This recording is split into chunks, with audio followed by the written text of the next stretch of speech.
¿Qué tal? Hola, buenas noches. Muchas gracias por la invitación y por el espacio. Y lo siento por la demora, pero a veces con los hijos los tiempos van un poco más lentos. Sí, no, no te preocupes. Siempre solemos abrir media hora, hasta una hora antes y hacer unas previas y, como has visto, se prolongó un poco la charla, ¿no?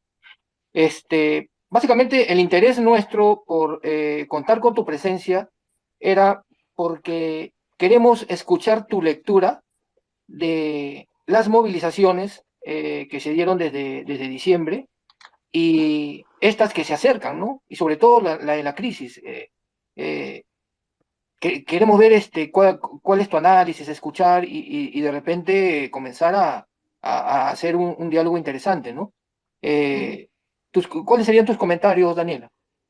Sí, bueno, igual creo que como el resto de compañeras y compañeros, con muchísima expectativa para el día 19, con mucha expectativa de que la movilización sea grande, sea amplia, sea muchísimo más masiva, que se remezca Lima, ¿no? Porque movilizaciones han estado habiendo en muchos de los territorios, ha habido un paro bastante largo acá mismo en Cusco o en Puno, por ejemplo, ¿no? Pero precisamente por el nivel de centralismo que hay en Perú, ¿no? Es muy importante que Lima se remezca y que la propia población de Lima, que precisamente por, digamos, el orden colonial que permanece en nuestro territorio, se mueva también, ¿no? Porque sabemos que lamentablemente, por como digo, la permanencia del orden colonial, la escucha es otra, ¿no?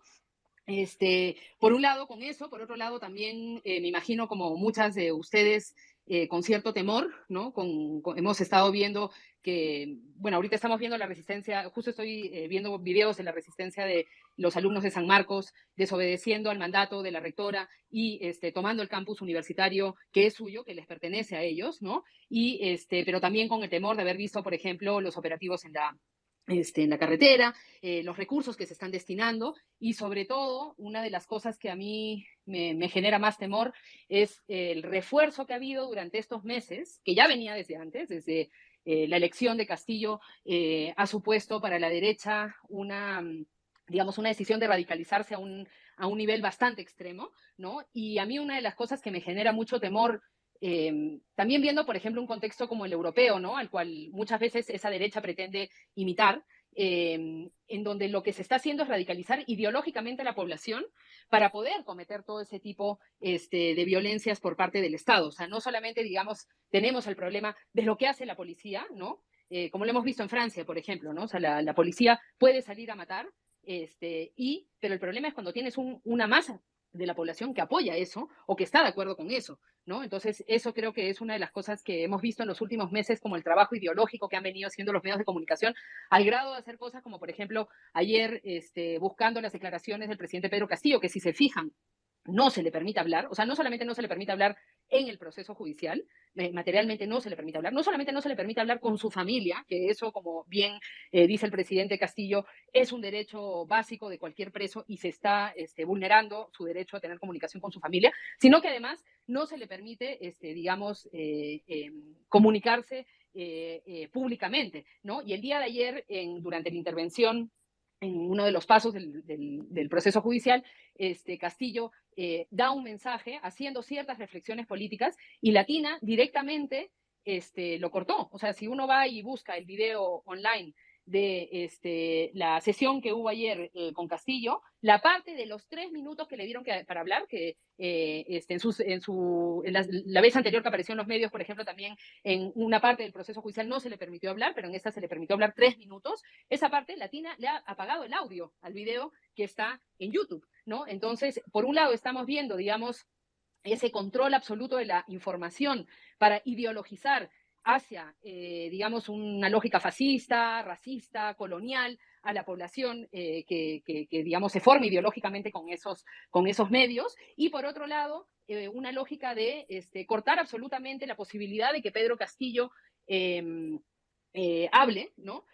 Porque tienen temor a lo que pueda decir, porque han visto que ha ganado unas elecciones, con todas las contradicciones, dudas, críticas que podamos tener a Castillo, y por más de que lo llamen incapaz y todo lo que sea, bueno, ese señor que llaman incapaz tuvo la capacidad de ganarles las elecciones. Y pueden decir, no, pero es que lo que pasa que, bueno, la coyuntura con pocos votos pudo ganar o la situación, bueno, pero ni Julio Guzmán ni Verónica Mendoza le pudieron ganar, a él tampoco, ni Keiko, ni Rafael López Aliaga con todos los recursos que tenían, con toda la plata que tenían, con todos los medios de su lado. Entonces eso también hay que reconocer que si bien podemos ser críticos, tener nuestras distancias, diferencias, señalamientos, lo que sea, a Castillo, a su gobierno, lo que sea, ha habido un trabajo, digamos, que ha logrado, por un lado, con su candidatura, salvarnos del fujimorismo. Otra cosa que a mí, o sea, sin caer tampoco en adulaciones o cosas así, pero sí reconocer lo que es. Ese señor está en la cárcel porque le ganó las elecciones a Keiko Fujimori y porque le ganó con un discurso, siendo él un maestro, sindicalista, campesino, aparte que simboliza esa identidad que no puede estar en el poder, ¿no? Y en la situación de prisión que está viviendo ahorita tiene que ver también con que él asumió el riesgo de que no entrara el fujimorismo y está viviendo las consecuencias de lo que es confrontarse al fujimorismo, que en su momento mandó a asesinar a la gente que se confrontaba a su poder. Y ahora lo que hacen es digamos, utilizar el sistema judicial que hemos visto, la importancia para ellos de coparlo. Ahí también creo que es súper importante que entre en el debate, que es una cosa que creo que muchísimas personas tratamos de poner sobre la mesa, que es el rol de la embajada estadounidense. No puede ser que, sobre todo desde contextos académicos, se afirme de que el imperialismo ya no existe. O sea, no, eso es, entonces yo me pregunto, ¿por qué la embajada estadounidense ha tenido un rol tan importante durante este proceso? ¿Por qué la embajada estadounidense venía haciendo formación, porque así es como le llaman, ¿no? Formación a cargos del Ministerio Público, que luego es el aparato institucional con el que se genera y se sostiene la persecución política, ¿no? ¿Por qué, por ejemplo, nuestra economía, o sea, cuál era la mayor amenaza? Y cuando salió Rafael López saliera a decir, ya van a ver cuando sube el dólar a 6 soles. ¿Qué quiere decir que sube el dólar a 6 soles? Que nuestra economía depende del dólar. ¿Y qué quiere decir? Que hay un orden imperialista que hace que si tú votas a alguien que no les gusta, agarren y te hundan la economía como la han hundido en Venezuela o la han hundido en Cuba con las sanciones y los bloqueos. Porque si esas sanciones y esos bloqueos en Cuba y en Venezuela, con todas las críticas que podamos tener o las dudas, lo que sea, pero si esas existen y no solamente las defienden los políticos europeos, la derecha europea, incluso el centro del centro y la izquierda europea, ellos defienden esas políticas, sino también vemos a toda la derecha empresarial venezolana, ¿no? Y a los ya que perdieron hace muchos tiempos sus herencias y sus grandes empresas de explotación en el contexto cubano, reclamando por eso, ¿no? Entonces, por algo será. O sea, las sanciones y los bloqueos son pedidos por las derechas a nivel global y a nivel local porque tienen un efecto que es una guerra económica contra el pueblo, no contra el gobierno. Bueno, sabemos también que en esos contextos, por ejemplo, cuando yo he estado en Venezuela, el ministro de Cultura, por ejemplo, no podía salir del país, porque como saben, no hay aerolíneas que viajen, porque eso es parte del bloqueo y de las sanciones, ¿no? Entonces solamente se puede viajar a través de Panamá y ya hay un proceso judicial contra ese cargo, contra un simple ministro de Cultura, ¿no? Que obviamente, por ejemplo, viendo la situación que tenemos en Perú, ni se atreven a ponerles, porque pueden venir la Corte Interamericana de Derechos Humanos a hacer recomendaciones, que es lo que yo decía. ¿Cómo puede ser que a estas alturas, después de más de 60 muertos, lo que están haciendo las entidades de derechos humanos internacionales, que en muchos casos sabemos que también forman parte de esa maquinaria imperialista, que ellos hablen de derechos humanos no quiere decir que si sus intereses políticos están en juego, no van a dejar, por ejemplo, hacer la vista gorda con ciertas violaciones de derechos humanos como lo que podemos ver en el contexto europeo? O sea, en Europa hay más de 70.000 muertos y desaparecidos en las fronteras europeas. Solamente en estos primeros 6 meses del año han habido más de 300 niños muertos en las fronteras europeas, donde están todas esas instituciones, entidades, organizaciones de derechos humanos a la hora de aplicar sanciones, de aplicar procesos judiciales con órdenes de captura a, por ejemplo, el director de Frontex, la Agencia de Control Fronterizo de la Unión Europea. Ahí no existen los derechos humanos y eso lo estamos viendo, por ejemplo, ahora en el contexto de Perú. Han venido, en cierto modo, desde mi perspectiva, a jugar un poquito, a decir, bueno, vamos a venir, vamos a decir que sí se ha matado y hacer unas recomendaciones. Pero al día siguiente, el gobierno español estaba recibiendo a Otárola y los distintos gobiernos, digamos, de derecha que hay en Latinoamérica y en el norte global han estado recibiendo y hablando con el gobierno sin ningún tipo de problema. Y esas instituciones de supuesta protección de los derechos humanos, digamos, declaran, dicen, pero no toman las acciones políticas que han tomado en otros contextos cuando hay una conveniencia política, ¿no? Por ejemplo, les explico, yo, bueno, he vivido 13 años en el contexto europeo y he sido parte de las luchas antirracistas ahí, y desde esa experiencia, por ejemplo, les puedo contar que en Europa tú puedes estar viniendo y demostrar que has vivido una situación de persecución política en el contexto colombiano como se venía viviendo hasta antes de que ganara Petro. Igual el conflicto y la situación continúa, pero ya no al mismo grado, y ya se está viendo una resolución, un camino por lo menos hacia la resolución del conflicto que hay ahí. Pero, por ejemplo, en el contexto europeo, tú podías estar y yo lo he visto, o sea, al frente mío, un compañero que le habían asesinado a otro compañero, él con amenazas de muerte de los paramilitares, con todo para probar, no solamente, más una persona asesinada a su costado,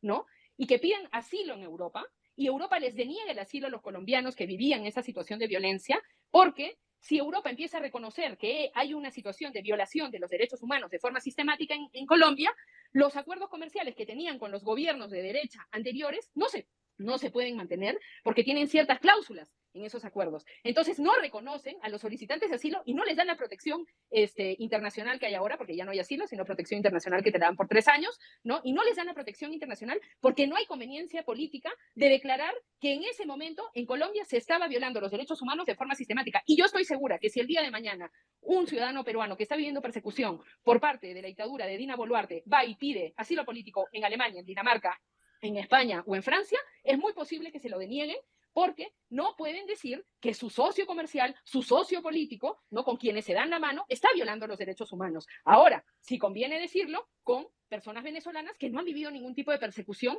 y que tienen asilo, como todos los cubanos, por ejemplo, que viven en Europa y tienen unas condiciones que uno lo ve dentro de la propia población migrante y solicitante de asilo, hay distintos grados de derechos. Hay gente que le dan el permiso de residencia o el asilo, por ejemplo, en 1 o 2 meses, y hay gente que se puede tirar no 1 o 2 años, que se puede quedar 7 o 8 años en un proceso de solicitud de asilo, a pesar de que en su país se estén matando sistemáticamente a la gente, pero porque no hay conveniencia política de reconocerlo. Entonces ahí vemos cómo la cuestión de los derechos humanos no depende realmente el reconocimiento, los procesos que se tienen que dar cuando hay violación de derechos humanos como la que hemos venido viviendo acá, no responde realmente a los más de 60 muertos que han habido, sino a la conveniencia política o no. Y el día de mañana van a ver cómo si cae Dina, y ya no es la ficha de la derecha que conviene, y ya no es la ficha de la derecha internacional, ahí la van a procesar, pero van a coger a otra figura, ¿no? No es que una vez que caiga Dina, la disputa se acaba, lo hemos visto en otros contextos, por ejemplo, que bueno, ya esa ficha que utilizaron como Yanine Áñez, por ejemplo, en Bolivia, se utilizó hasta que convino, ¿no? Cuando ya no convino, la han dejado tirada ahí a que se pudre en la cárcel. En Venezuela lo mismo, por ejemplo, ha pasado, no tienen sus fichas y cuando conviene las usan, cuando se desgasta ya no las utilizan, pero eso es muy importante recordar porque va a llegar el momento en que Dina esté en la cárcel, pero eso no quiere decir que la agenda genocida de la derecha, la agenda que nos quieren imponer en este país, va a continuar, ¿no? O sea, eso no, digamos, no es una disputa, yo creo, y creo que por eso también es tan importante pensar, yo ahí es donde veía mucho el error de que ciertos sectores progresistas de izquierda descartaran a Castillo de esta manera, no por una cuestión de que si Castillo bueno o malo, sino que no había un proyecto y un camino trazado. Sacaban a Castillo y ¿qué venía después? Sabíamos que venían los otros que lo tenían todo listo y preparado. O sea, al grado de tener todos los medios de comunicación, la policía, el camino de la toma de instituciones preparado, hecho ya para ir por el Ministerio Público, ir por la Defensoría del Pueblo, ir por las distintas instituciones para ir tomándolas y copando el poder y así que no los puedan sacar. Desde la izquierda y el progresismo y lo que llaman centro, que yo creo que es de derecha, pero bueno, eso no había ningún tipo de camino trazado ni de estrategia. Entonces, ¿qué sentido tenía dejarles el poder así, dejarles el mando del ejército, dejarles el mando de la policía, dejarles el presupuesto, dejarles el ministerio de todos los ministerios, dejarles todo, absolutamente todo, y aparte poner a uno de los recientes líderes, como digo, con sus errores, conflictos, lo que sea, pero quien había sido electo, meterlo a la cárcel, ¿no? Y aparte descabezarnos así, de esa manera. Yo creo que ahí también ha habido una falta o sea, a veces pensamos que es mucho, ay, lo que siento por el presidente, lo que me hace sentir, lo que no, es que yo quiero que esta agenda se cumpla ya mañana también, ¿no? Yo creo que a veces no se entiende. Una cosa es que hay que estar vigilante, acompañando, empujando a un gobierno electo desde el pueblo, desde las izquierdas, desde los progresismos, para que cumpla su agenda. Pero yo sí una cosa que me parece un error a veces es la desesperación por esperar que a la semana siguiente una estructura colonial, capitalista, que viene funcionando hace 500 años, venga una persona con un poquito de apoyo político y con todo en contra y nos los cambie todo de un día para el otro, porque las cosas no son así. Y para esos cambios estructurales, precisamente, y ahí sí creo que hubo un error fuerte por parte de Castillo, fue no contar con la gente que le estaba apoyando, no en el sentido de los cargos técnicos para poner en los ministerios ni nada, ¿no? Sino del acompañamiento de las organizaciones políticas, de las organizaciones de base, de los distintos movimientos para poder conducir esos cambios estructurales que se estaban buscando y que se mantenga esa cercanía, porque yo creo que por eso ha sido un poquito de un hilo creo, ¿no? O sea, como que la relación entre la gente que moviliza, ¿no? Y Castillo ha estado un poquito de un hilo al final, ¿no? Ha sido como que ya se estaba distanciando, deteriorando, etcétera. Pero bueno, no sé si quieren, perdón que me he extendido. No, Estoy un poquito. está bien, Daniela, estamos de acuerdo en casi todo, creo acá. Adelante, ¿Me escuchan? ¿Aló? te escucho. Sí, sí, sí, sí. Yo tengo una preguntita así bien cortita, Daniela Ortiz. ¿Qué opinas del rol de las supuestas izquierdas, ¿no? Y de los que están en el Congreso, dice que de izquierdas. ¿Cuál es tu opinión frente a la actitud de estos congresistas que no se ve hasta ahorita ni siquiera intentan presentar una moción de vacancia? No importa si fracasan, pero el hecho es que presenten. ¿Cuál es tu lectura? Sí, yo creo que hay un tema digamos, con las disputas en el terreno institucional, de la política institucional. Eso lo vi, por ejemplo, mucho en España, ¿no? O sea, a Podemos traicionando su propia agenda política, incluso su propia ideología, con tal de mantenerse en el poder. Y ahí creo que hay un mal entendimiento de pensar que yo me voy a quedar en este espacio siempre y cuando juegue al ritmo de la derecha, que es la que ha históricamente comandado este espacio, la que tiene los medios de comunicación, la que a fin de cuentas tiene el poder político, porque es muy importante entender que si bien Castillo fue electo, o sea, Castillo no tenía poder, o sea, tenía un poder mínimo, pero no tiene, o sea, no tiene el poder económico, no tiene los medios, no tenía ni siquiera un medio del Estado que mínimamente pueda cubrir algunas de las cosas positivas que se hizo desde el gobierno. O sea, tenía absolutamente todo en contra y eso quiere decir no tener poder, ¿no? Y a veces la lógica es para mantenerme en el poder tengo que bailar al ritmo de la derecha o al ritmo de los medios, pero creo que eso está más que demostrado, ¿no? Que transar con la derecha o transar con todos esos corruptos que hay en el Congreso y demás, le ha jugado en contra al propio Castillo, le ha jugado en contra, les puedo decir, como les digo, en el contexto de Podemos. Podemos se ha desinflado completamente por querer mantenerse en el gobierno con Pedro Sánchez a costa, por ejemplo,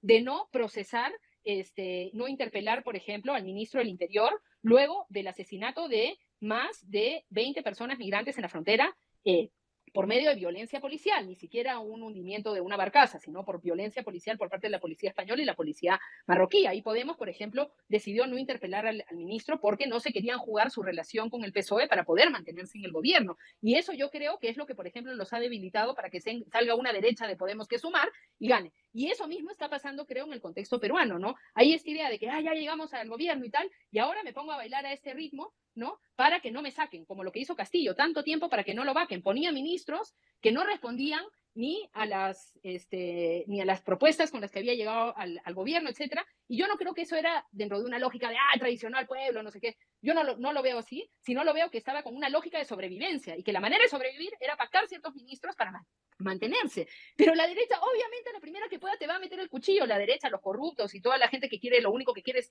tomar el poder, no construir poder, no nada, lo quiere tomar, tener, ejercer e imponer, ¿no? Lo que hace es eso, ¿no? Yo creo que lo vemos que están bailando a ese ritmo, ¿no? Y hay para mí un error estratégico fuerte ahí, ¿no? Porque después, bueno, cuando muchos de esos congresistas de distintos partidos de izquierda, de Perú Libre o de la bancada magisterial han ido a sus territorios, a sus ciudades donde los han elegido, les han tirado de todo, ¿no? O sea, entonces no, está claro que no sirve ni a nivel estratégico, ni a nivel de reforzar, digamos, el apoyo que pueden tener por parte de la población, ¿no? Gracias. Isela.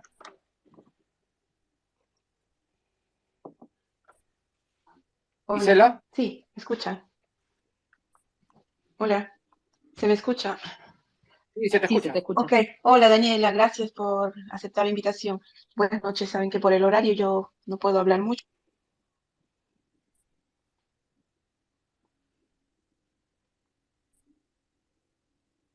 Uy, ahora creo que se ha cortado. Sí, Isela, no se te escucha. Sí, se cortó un poco. Isela, baja y vuelves a subir, porfa. Por mientras, Cusca.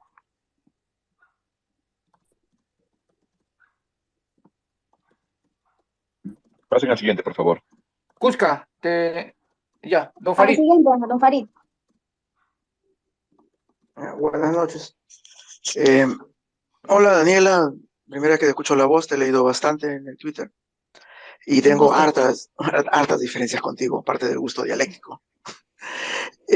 Un primer elemento me parece notable y que quizá pudieras abundar más, es lo que tú señalaste sobre Podemos y el arrinconamiento, que para mí me resulta conceptualmente difícil concebir el arrinconamiento. O sea, uno sabe lo que se mete. Entonces, uno se mete de incendiario, sabe lo que le va a pasar. Entonces, y ya sabíamos de antemano que era arrinconamiento. Yo he escrito, lo escribí en el 21 de julio del 21, cómo tenía que prepararse un gabinete de choque, y yo sugerí que fuesen excongresistas de izquierda, empezando por Gana Perú, como Roger Nájar, que ha sido Gana Perú, como Juan Pari, que ha sido Gana Perú, y como los demás que llegaron de Nuevo Perú y del Frente Amplio. Porque excongresista choca con congresista al suave, pues se tratan de iguales. Entonces, la primera opción de construcción del gabinete fue errónea. Es un gabinete de allegados que ni ataban ni desataban. Lo otro es el rapidísimo abandono del plan bicentenario. Por azar del destino fui delegado del Frente Amplio al plan de gobierno de la segunda vuelta. Habían 2 de Nuevo Perú y 9 de Perú Libre, éramos 12. A mí me asombró cómo se abandonase todo, empezando por la redacción que Verónica Mendoza tenía de la modificatoria del artículo 206, que lo habían preparado los abogados de los despachos de Mirta y de Rocío Silva, Mirta Vázquez y de Rocío Silva. Estaba redactado, estaba completo, que es lo que la misma Verónica dijo en un discurso. O sea, me asombró que no lo presentase. Antes que tú entraste, señalé que me asombró que la nominación de Julio Velarde, cuando Pedro Castillo dice en la Plaza San Martín que va a ratificar a Julio Velarde, yo llamé al jefe del plan de gobierno, Iván Merino, el que fue ministro de Jiménez, después le pregunté, ¿qué pasó? Eso no hemos acordado. Ah, no, yo tampoco sé. O sea, fue una decisión que ni siquiera el jefe del plan de gobierno tenía conocimiento. Entonces, lo que no sabemos hasta ahora es qué ha sido la lógica que ha habido detrás de todos estos cambios drásticos. Porque ya sabíamos, todos sabíamos, que si ganaba Pedro Castillo, se venía el incendio. Y en vez de producir el incendio, hubo la pretensión de agradar a los que te querían liquidar. Entonces, agradaste con la entrega del Banco Central, agradaste con no presentar Asamblea Constituyente.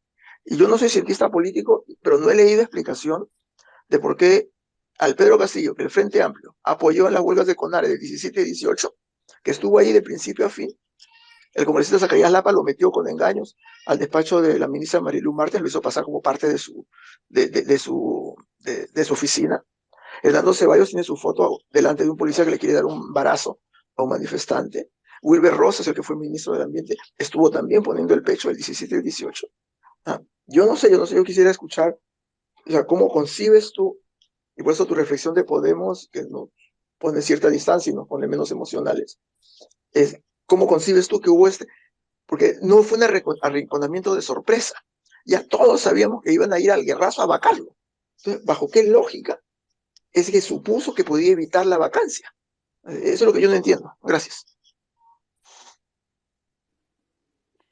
No sé si quieren que conteste al toque o... Daniela, para hacerlo dinámico, por favor. Bueno, yo, a mí no me gusta hablar con cosas que no sé, en el sentido de que no me gusta hacer especulaciones de realidades políticas, o sea, no realidades, yo puedo tener mi percepción de lejos, pero yo no he formado parte, por ejemplo, de nada cercano al gobierno. Obviamente a Pedro Castillo no lo conozco, ni mucho menos. Entonces, a mí a veces me cuesta cuando veo muchos análisis que son especulaciones de, bueno, no, esto debe ser porque tal y cual, y de pronto adentro estaba pasando una cosa completamente diferente que desde fuera es imposible saber, ¿no? Creo que esa es como la pregunta del millón, ¿no? Y como bien dices, por ejemplo, en el contexto español se ha podido ver una cosa similar, ¿no? En donde bueno, mi especulación, bueno, con el contexto español es el siguiente, ¿no? O sea, Podemos surge del 15M, que es este momento de malestar por la situación de la crisis económica del 2008. Hay un levantamiento muy grande por parte sobre todo de la juventud, pero yo creo que ahí, por ejemplo, uno de los errores que hubo fue el tratar de construir una narrativa de no tenemos ideología, no somos ni de izquierda ni de derechas, ¿no? Y en cierto modo, y que yo veo un poco eso también a veces, una cosa es tener las críticas como con las experiencias históricas de las distintas luchas de izquierda, etcétera, pero otra cosa es para intentar ganar una elección renunciar a de dónde venimos, dónde nos hemos formado, cuáles son nuestros referentes con sus críticas, errores o lo que sea. Como pasa siempre, por ejemplo, en campaña, ¿no? Todos los candidatos siempre se distancian de Venezuela y de Cuba. De pronto, ahí ninguno es amigo de Venezuela y de Cuba. Después, incluso Petro en campaña dijo no sé qué vaina de Venezuela ahí en contra y tal, y después, por suerte, han tomado la decisión de regularizar las relaciones con Maduro, incluso ha estado en Venezuela y demás, ¿no? Entonces, a veces sí creo que el renunciar, ¿no? A eso, como digo, por ejemplo, en el contexto español fue bastante rápido, no somos de izquierda, no somos nada, ¿no? Y después, claro, no hay formación ideológica de tus bases. Y de pronto empieza por ejemplo, en ese contexto fue como un aglutinamiento de participación por parte de los círculos de Podemos, de distinta gente, y ahí va a entrar de toda gente, pues, ¿no? Porque como no tienes ideología, no tienes nada y somos solamente nosotros y tal y cual, y de ahí, entonces empiezas a ver quiénes van a ocupar quiénes empiezan a tomar, a tener más poder, quiénes van a ocupar y tal, y que no tienen una formación política, ¿no?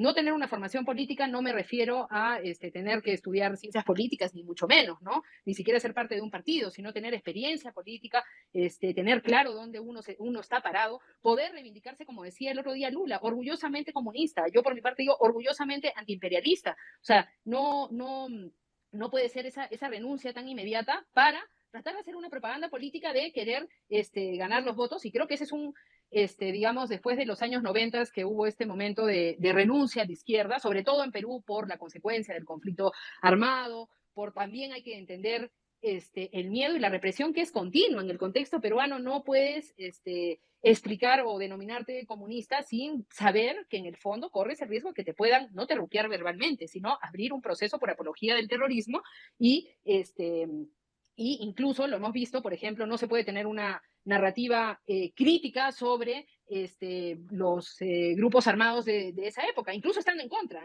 pero no puedes tener una narrativa que no sea el terruqueo que se ejerce también a nivel institucional, ¿no? Entonces, ahí creo que hay un problema, digamos, grande de renuncia, y después, yo sí creo que muchas veces en la política institucional, al menos, bueno, lo que he visto, alguna gente que ha entrado, no sé cómo habrá sido con los cargos acá, ¿no? Pero efectivamente la maquinaria institucional del Estado funciona de una manera que muchas veces hay gente que tiene el potencial político para entrar, pero que puede no entender cómo funciona esa maquinaria institucional, cómo funciona económicamente un ministerio, por ejemplo, ¿no?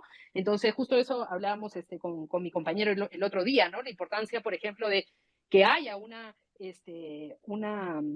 digamos, un pilar político importante, pero que también haya gente que sepa, no con el discurso de los cargos técnicos y esa cosa, ¿no? Pero que sepa técnicamente cómo traducir, ¿no?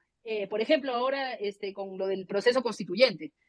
Saber técnicamente cómo construir un proceso constituyente no quiere decir, ay, no, interpretar la ley, no, es que la ley dice que no podemos, entonces no podemos hacer, no quiere decir eso. Quiere decir que haya gente creativa y astuta que sepa utilizar la herramienta de la ley para que el pueblo pueda construir ese nuevo proceso, esa nueva herramienta, y que podamos también construir nuevas legalidades para poder construir esos cambios, esas herramientas que queremos hacer, ¿no? Entonces, yo de verdad no sabría decirte por qué, pero creo que o sea, ¿por qué exactamente? Pero sí uno de los componentes fuertes creo que tiene que ver con la rápida renuncia, por ejemplo, con el miedo a ser llamado radical muchas veces, ¿no? Y me refiero no solamente a quienes ocupan, a mí me gustó mucho el otro día cuando Lula dijo eso, ¿no? O sea, creo que, o cuando se ha posicionado claro en relación a lo del tema de Venezuela, por ejemplo, ¿no? O sea, creo que eso es imprescindible para no estar ahí como que, porque la gente también después se confunde, ¿no? Dice, bueno, es que no, porque lo de Venezuela y tal, y entra y todo, y no sé cuántos, y ya, y se enreda todo, ¿no? Y después cuando vienen los que atacaron a Venezuela a atacarte a ti, ya no te puedes poner firme, pues, porque ya está todo, digamos, todo gris ahí, ¿no? Pero yo sí creo, y creo que eso responde a una cosa, quizás Castillo ha tenido una manera más, bueno, también estaba bajo todas las cámaras, todas las luces, ¿no? Yo también insisto en esto de la falta de consideración con quienes ocupan el poder, en el sentido de que, como decía antes, por ejemplo, cuando hubo lo del tema de los escritores en relación al Ministerio de Cultura y los viajes a la Feria de Guadalajara, pucha, ya estaban rotando las cartas, todo, ¿no? O sea, ¿para qué te vas a poner a molestar al gobierno que está de un hilo en ese momento por ese tema de tu viaje a Guadalajara, ¿no? Porque también es importante entender que hay que fortalecer a quien esté en el gobierno, y a veces tenemos esa lógica, no, ya quien entró es el poder, y es el poder, entonces ahora yo le voy a exigir, le voy a pedir, y si no me cumple y no me hace, lo voy a criticar, le voy a mandar cartas, y lo voy a joder hasta que haga como yo estoy esperando que haga, a la hora que yo estoy esperando que haga. Eso en cosas, como digo, cojudeces, como lo del tema de los escritores de la Feria de Guadalajara, que parecía el fin del mundo. Ahora, cuestiones como, por ejemplo, la renovación de ciertos contratos a ciertas mineras, carajo, ahí sí hay que ponernos firme. Con el tema de Podemos, yo digo, no están, ay, que si la ley trans, la no ley trans, que es importante y todo, pero ¿dónde está la disputa fuerte sobre los asesinados en las fronteras? Esa es la clase trabajadora de Europa, la población migrante son la clase trabajadora de Europa a la que están matando en las fronteras, amedrentando y dejando pasar en una situación de vulnerabilidad absoluta para poder explotar. ¿Dónde está Podemos y dónde está la izquierda europea para disputar eso con esa clase trabajadora que ahora se ha levantado en Francia? Porque quienes se han levantado en Francia no son, digamos, los inmigrantes no son solo inmigrantes, los racializados no son solo racializados, son clase trabajadora y son, digamos, se les ha impuesto esa condición, esa identidad de inmigrante, que muchas veces son segunda, tercera generación, pero se les ha impuesto eso encima para poder generar esa situación de explotación. Entonces ahí sí es importante. A mí parecer, por ejemplo, no sé, Farid decías, por ejemplo, que ese primer gabinete, en ese momento hay que recordar que estábamos saliendo de la situación del COVID, ¿no? Golpeadísimo Perú, y a mí el rol que tuvo el ministro de Salud, Hernando Ceballos, me pareció o sea, fenomenal, hizo un trabajo inmenso, ¿no? Y que creo que si hubiésemos vivido la crisis o la crisis que se está viviendo ahora en relación al tema del dengue con él, sería otra situación. Y eso es importante también reconocerlo, ¿no? Porque nos terminamos debilitando a nosotros mismos y dicen, no, todo es una mierda, como ya no cambió todo en 3 meses y no se hizo todo en 3, y eso es lo que ha pasado, terminado pasando, por ejemplo, con el contexto de Venezuela, ¿no? O sea, bueno, ahí yo incluso creo que mucha gente le ha dado la espalda a Venezuela luego de haber estado ahí, que les decía, cuando había plata, bonanza, y pucha, había de dónde hacer consultorías y vainas, Podemos fue así, Podemos estuvo en Venezuela cobrando para hacer consultorías y no sé cuántos, y fueron chavistas hasta que se les pagaron las consultorías. Cuando vino la crisis económica producto de las sanciones y de los bloqueos en Venezuela, Podemos dijo que ellos nunca habían estado ahí, que ellos no, y le dieron la espalda a Venezuela a nivel internacional,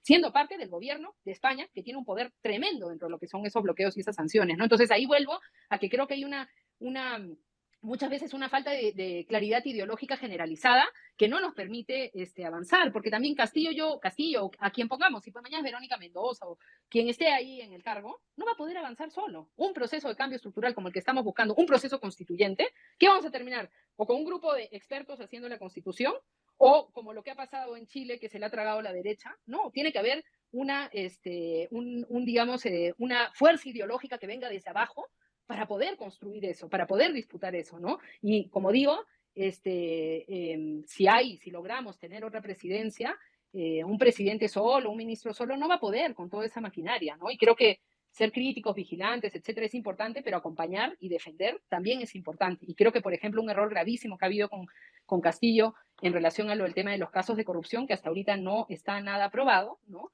Más que las colaboraciones eficaces, que hay que recordar que la herramienta legal de la colaboración eficaz viene de Estados Unidos, y no lo tengo estudiado, pero no me extrañaría que sea parte del trabajo de la embajada durante las últimas décadas, ¿no? Y eso es súper útil, es solamente una persona que habla en contra tuyo y que los medios de comunicación le den cabida y te destruyen y ya te ponen, digamos, la cartela de corrupto y ya están tus ministros, ¿no? A la semana siguiente ya diciendo que eres un corrupto, ¿no? Y perfecto, el día que se pruebe, que se sentencie bajo un proceso judicial en el que tengamos garantías de que se está ejerciendo justicia. No podemos confiar, por favor, en una sentencia que venga de un ministerio público como el que estamos viendo que ahora deja impunidad absoluta para los más de 60 asesinados en las protestas. ¿Qué confianza le vamos a dar a ese ministerio público? ¿Qué confianza le vamos a dar a ese poder judicial que deja que todo eso pase por el otro lado, ¿no? Entonces, ¿por qué sí cuando nos conviene decir Castillo es un corrupto o tal es un corrupto? Ya, el sistema judicial ahí sí ha funcionado bien y no hay intereses políticos, no hay nada por el estilo, pero claro, cuando no me conviene no funciona bien, no es así. Lo que pasa es que es una realidad que funciona como una mierda, ¿no? Para los casos de violencia de género, para las cuestiones de corrupción, para las cuestiones de violación de derechos humanos, para absolutamente todo, ¿no? Gracias, Daniela. Isela, ahora sí, te veo como hablante.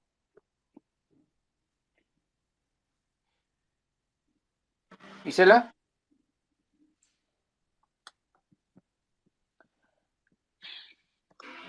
A ver, mientras... Tiene problemas de conexión, Isela. Ya.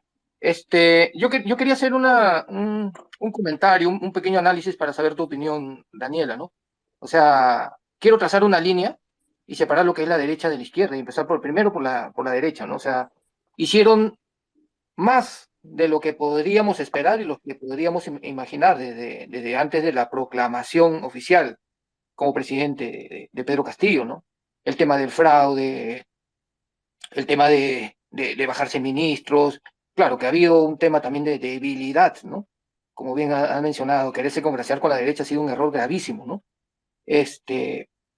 Luego han estado buscando grietas, atacaron a Cerrón, lograron inhabilitarlo y encontraron una grieta y una aliada que al final creo yo que es una títere en Dina Boluarte.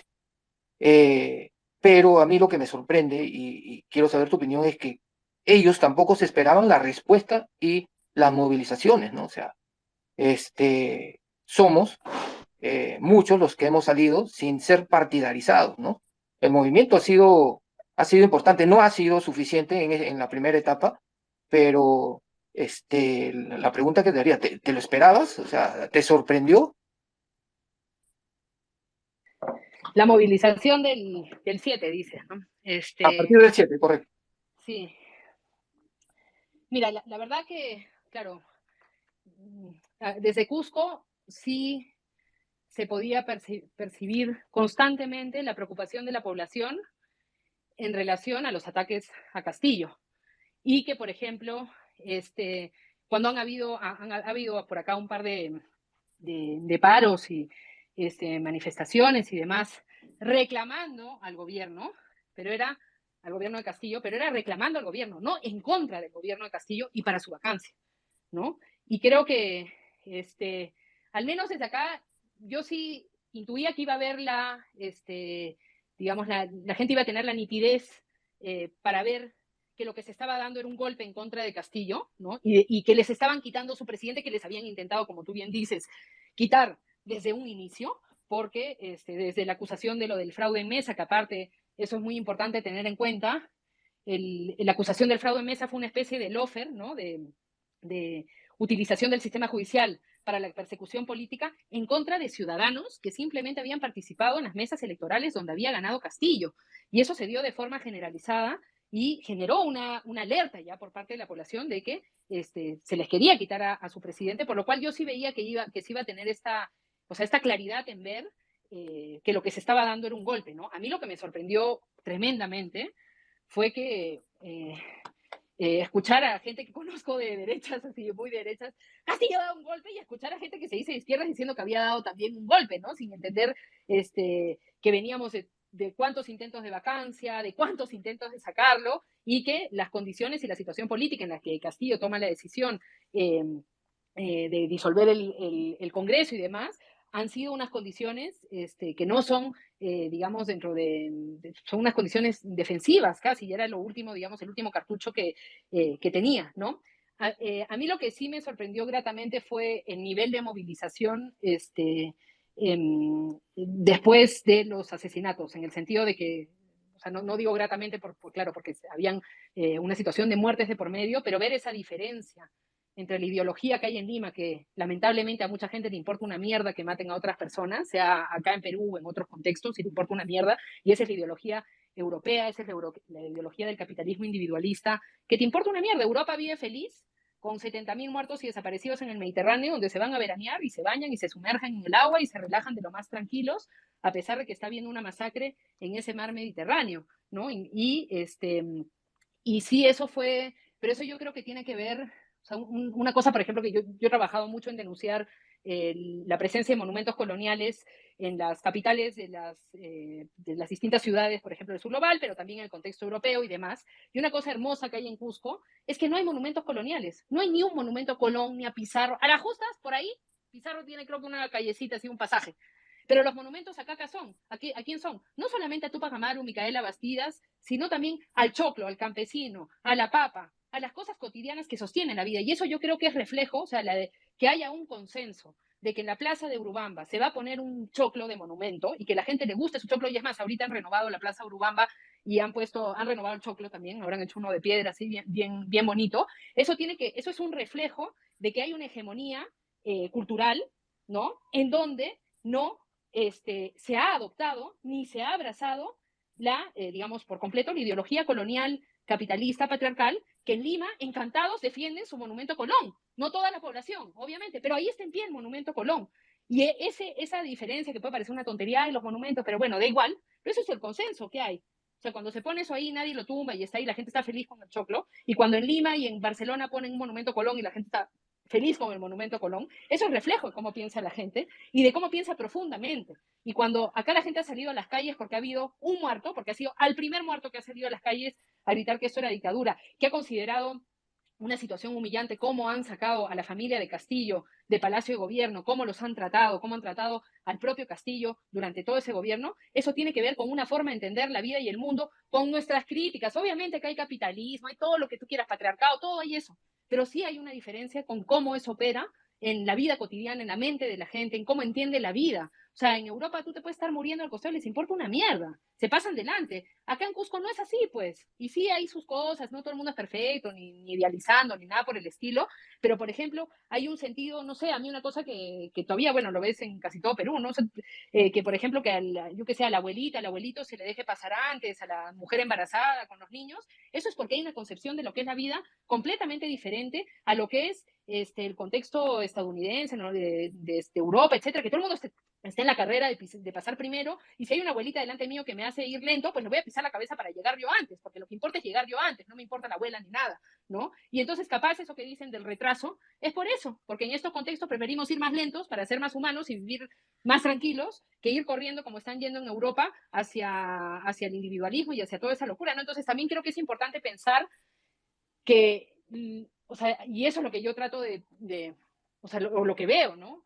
Esto responde a una cuestión más profunda, es una disputa más profunda. Como decía, no es Dina Boluarte, no es algunos cargos de los ministerios, no es ni siquiera el presidente Castillo, es una disputa por unos cambios estructurales de que la gente después también de haber visto una situación de pandemia en donde a los empresarios y a los políticos y a la gente de poder de este país le importaba una mierda que se muera la gente como moscas por el COVID, y cuánta gente se ha muerto por falta de oxígeno. Acá la gente no se ha muerto por falta de cama UCI, se ha muerto porque no podía comprar un oxígeno, porque no hubieron cargos políticos que fueron capaces de poner mano dura para que no se vendiera el oxígeno. Yo creo que después de eso ha habido una reflexión de decir, esto es insostenible, no podemos, no queremos vivir así, y Castillo era lo que más se asemejaba dentro del proceso electoral a buscar esos cambios. Y cuando Castillo no ha estado, lo que ha hecho la gente es salir a las calles y irse hasta Lima. Entonces yo creo que la gente la tiene clara. Y como digo, no quiere decir, yo tampoco creo que eso sea, o sea, como una idealización de, ay, bueno, es que, no, ahí también hay empresarios, hay gente que tiene intereses económicos y demás, como todo el mundo que tiene que vivir y que vivimos dentro del capitalismo, ¿no? Y que tiene, pero que sí está segura que hay ciertos límites o ciertas fórmulas que no funcionan y que no se pueden aplicar, ¿no? Y que no solamente por las consecuencias que ha traído, por ejemplo, con lo de la pandemia, sino que es inaceptable, pucha, que los recursos de Perú se los lleven otras empresas. O sea, no, o sea, ¿cómo puede ser que se normalice todo eso? Y que toda esta violencia que se está ejerciendo, sabemos que tiene que ver con la renovación de muchos de los contratos a las mineras para continuar la explotación. Entonces, no sé, ¿no? Como que, como digo, sin idealizar ni nada, pero ahí hay una posibilidad que yo no la veo, por ejemplo, en Europa. ¿Europa se está yendo qué? Al fascismo. Carajo, estemos agradecidos que en Perú por lo menos tenemos una salida. Y hay un grupo de gente que todavía aparte te dice proceso constituyente, te marca incluso una forma estratégica de construir una herramienta para generar esos cambios estructurales, ¿no? O sea, realmente acá, dentro de todas lo que podamos criticar o lo que sea, a mí me parece mucho más esperanzador el panorama que lo que se ve en Estados Unidos o en Europa. Unas izquierdas que son la derecha de acá, ¿no? Porque en verdad son izquierdas que tampoco, no sé, pues, ¿no? Que lo que hacen es poner parches, bonos, a lo Dina Boluarte, que reparten bonos, ¿no? Y bueno, los servicios sociales, ya después si te quita tu hijo los servicios sociales te jode, lo que sea, pero bueno, no ponen bonos y eso, ¿no? Pero a mí me parece que no solamente en Perú, sino en Latinoamérica, y esa es otra cuestión importante tener en cuenta en relación a lo del tema de Castillo, ¿no? O sea, hay que recordar que el golpe a Castillo se da poquito tiempo después de que ganara Petro en Colombia, y era un momento, o sea, digamos, el orden capitalista imperialista estaba perdiendo su soberanía y su control, ¿no? Y sobre uno de los territorios como Colombia, que ha sido históricamente un territorio que han tenido, digamos, de su lado y desde el cual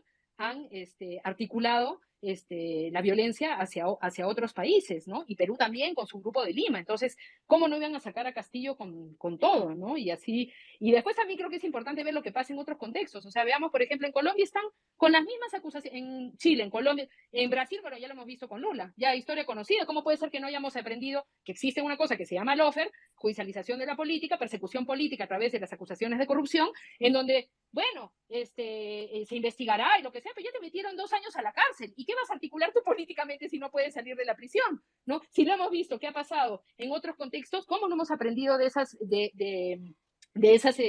experiencias, ¿no?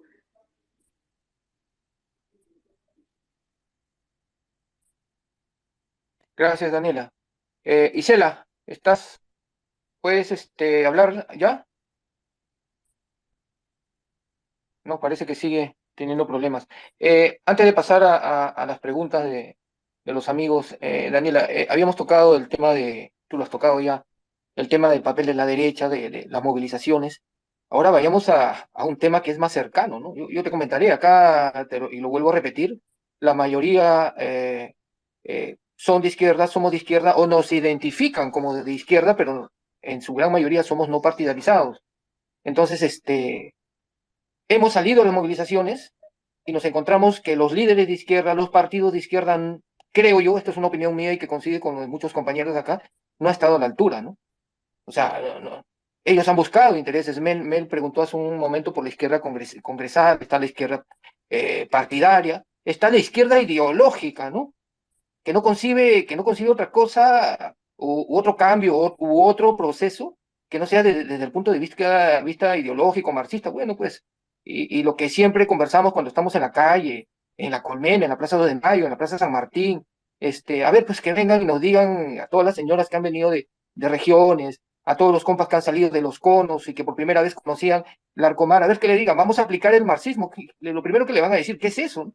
Entonces, la pregunta en general es, ¿cómo ves como ves, nosotros tenemos muchas críticas hacia el papel que ha jugado la izquierda, pero queremos saber tu opinión? O sea, ¿qué te parece el papel, el rol que ha tenido la izquierda, ¿no? Sí, sí, o sea, es real, hay, obviamente que a veces digamos, la política partidaria o las lógicas electorales terminan imitando el trabajo político que se tiene que hacer, ¿no? Y que va muchas veces más allá de simplemente las elecciones, y a veces lamentablemente por tener esa medida cortoplacista, por ejemplo, vemos a ciertas figuras que solo asoman la nariz cuando hay elecciones y después desaparecen y tienen un rol de comentar, criticar ciertas cosas, pero son bien cautelosas de no tener un rol político activo, ¿no? Para no quemarse, no quemar su imagen, porque, ¿no? Y yo como digo, creo que es contradictorio después o entender, por ejemplo, que como decías, la ideología esas son meras herramientas que podemos utilizar en según qué momento, ¿no? O sea, las teorías, ya sea el marxismo, la teoría decolonial o lo que sea, o lo podemos, o sea, son herramientas, ¿no? No tiene que ser, digamos, un dogma, son herramientas que leyéndolas, acercándonos a ellas, nos pueden acercar a entender ciertos contextos actuales y generar nuevas herramientas. Por ejemplo, no sé, pues, ¿no? En su momento ahí cuando estaba militando en las organizaciones antirracistas en Europa, nos sirvió mucho la teoría de Fanon, porque él había tenido una experiencia vital de haber ido a Europa a experimentar el racismo europeo y tenía unas reflexiones políticas pasadas al papel que nos eran útiles, pero no porque, ay, mira este libro que publicó, no, sino porque, bueno, era útil en su medida y hasta su momento y ya, ¿no? Pero a veces es verdad que, digamos, el carácter o el acercamiento así más académico a esas herramientas nos puede nublar. Entender, por ejemplo, que en ciertos momentos ciertas herramientas no funcionan, ciertas teorías no funcionan, no sirven, tenemos que pensar en otras. Pero, y pensando en los errores de la izquierda, sí, volviendo a eso de ver solamente la cuestión, digamos, más en un sentido como cortoplacista, electoral, etcétera, ¿no? Y después también creo que hay no sé, a mí, yo pienso mucho en un sentido como muy práctico, ¿no? O sea, cómo no ver, por ejemplo, experiencias como la de Bolivia o la de Venezuela, donde, claro, lamentablemente desde muchas de esas izquierdas a veces se les ve como, ay, no, ahí la han cagado, ¿no? Porque como no han logrado ser Estados Unidos, pero con su propia bandera, ¿no? Porque a veces también yo digo, bueno, ¿qué es lo que se está buscando, ¿no? Porque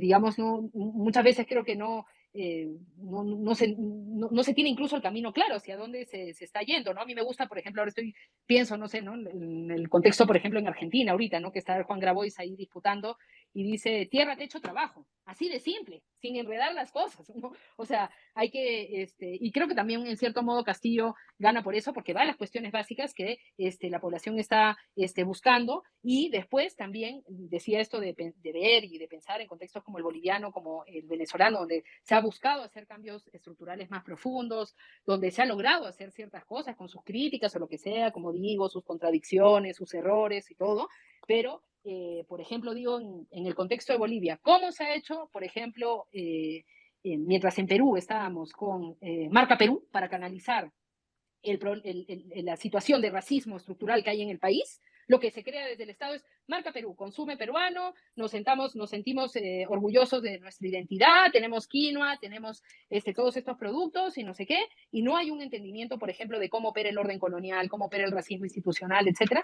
En Bolivia estaban construyendo un ministerio de descolonización y despatriarcalización, como digo, con sus complejidades o lo que tú quieras, pero ahí se ha podido dar esos pasos más profundos, ¿no? Entonces, yo creo que también, pucha, en el contexto boliviano, por ejemplo, una de las cosas que a veces tenemos miedo es a defender, digamos, a los que ponemos también en el gobierno, ¿no? Yo por eso decía, o sea, no sé, Evo también ha ido construyendo y aprendiendo, ¿no? Y ha estado muy bien acompañado también por Álvaro García Lineras, y han ido construyendo y aprendiendo y haciendo ahí, pero había un pueblo que los sostenía y que los defendía, ¿no? Y que por eso se ha podido construir los cambios más profundos, más estructurales que se han hecho allá, ¿no? Y también creo que a veces, pensando más, no sé, ¿no? Pensamos en la política partidaria desde la izquierda, ¿no?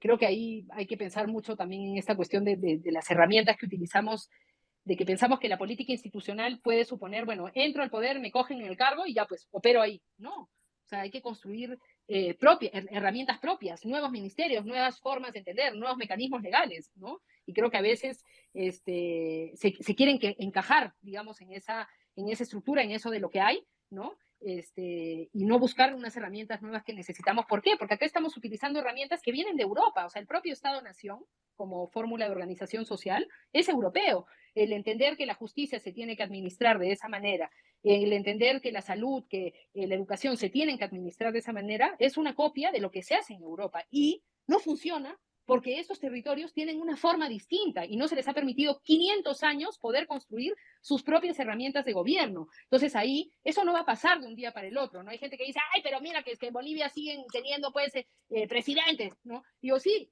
pero en Bolivia tienen un Estado plurinacional y ya dieron un paso inmenso para salir del Estado-nación colonial, de una sola identidad, una sola lengua, una frontera, ¿no? Y una lógica así como, digamos, del Estado-nación europeo, a un Estado plurinacional que es la propia fórmula que les funciona ahorita, ¿no? Y creo que ahí, por ejemplo, el camino está en, como se ha dado en muchos de estos contextos, en los procesos constituyentes, si es que no cometemos los errores de Chile o de otros contextos donde se les ha ido de las manos y se lo ha cogido la derecha, o donde han puesto una serie de técnicos para que hagan ese proceso y no han generado los cambios estructurales que se necesitan, ¿no? Pero yo creo que también hay, no sé, y también creo que a veces hay, capaz, no sé, yo con Castillo y con Perú Libre puedo tener mis críticas, como digo, y todo siempre que decir, que lo que sea, pero yo creo que no se supo aceptar que ellos habían ganado las elecciones, y desde los otros partidos, grupos, izquierda, plataformas, etcétera, que tienen cierto poder político, cierta movilización, muchísimos no les han apoyado, y creo que era un momento de entender cuál era tu lugar, capaz no estar pues en un gabinete, ¿no? O no estar de asesor, pero podías tener un rol dentro de ese proceso, ¿no? Pero ha habido como mucha, yo también creo, y me pareció a mí, ¿no? Mucha pelea interna por querer estar en el gabinete, por ejemplo, ¿no? Y bueno, no sé, capaz había otras formas de apoyar que no tenían que ser estando tan cerca del poder ejecutivo, ¿no? Sí, gracias. Raúl, tu comentario antes de pasar a las preguntas. Sí, yo ando complicado con temas de acá de casa, así que puedes pasar a las preguntas, Pueblo. Muy bien.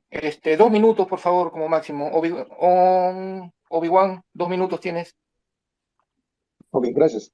Lo primero que voy a usar el tiempo es aplaudir a Daniela por todas las cachetadas que le ha metido a la infausta, eh, traicionera, ¿qué más? ¿Qué otros adjetivos puedo usar de la izquierda, ¿no? O sea, les has dado cachetadas hasta para que se pongan a pensar y razonar que no es hay que separar la cuestión de la identidad ideológica y la identidad práctica, ¿no? La praxis de la izquierda es simplemente la mayor, digamos, idealización, ¿no?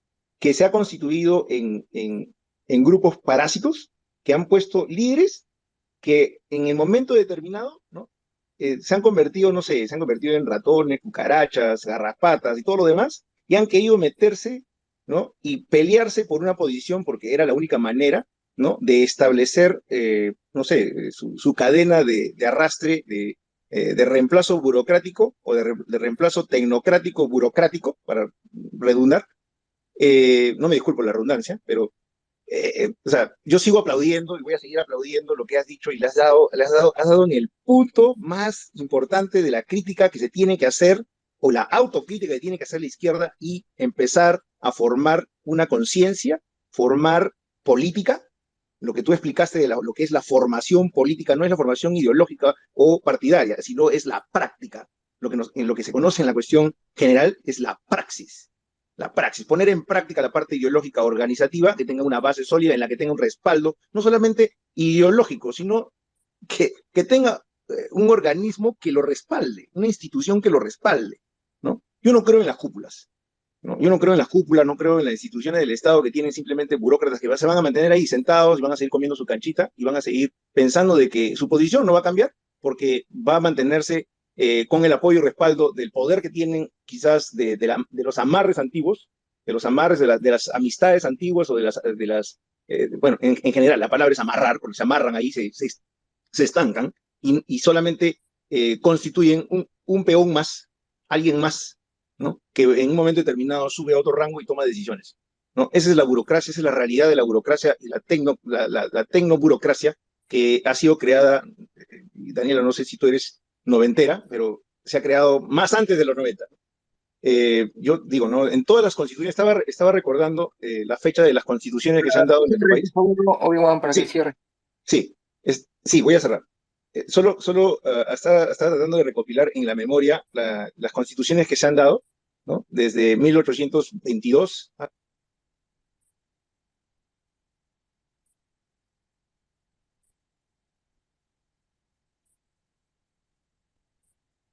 ¿Sí? ¿Me escuchan? ¿Qué pasó? Sí, me parece que Antonio se cayó, Edgar. Sí, Edgar, Edgar, ¿puedo participar?